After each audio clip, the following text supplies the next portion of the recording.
If your Schlage Encode smart Wi-Fi deadbolt won't connect to Wi-Fi, the problem is usually related to your network band.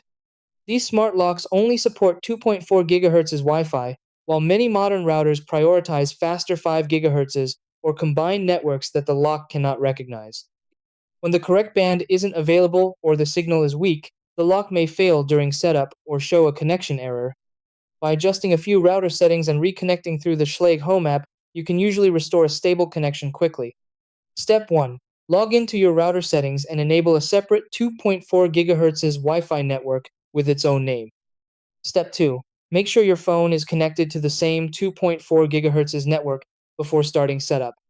Step 3. Open the Schlage Home app and add the lock, selecting the 2.4 GHz Wi-Fi network. Step 4. If the lock doesn't connect, reset its Wi-Fi by pressing the Schlage button 10 times or by removing the batteries for 30 seconds. Step 5. Improve the signal by moving the router closer or using a Wi-Fi extender if the connection is weak.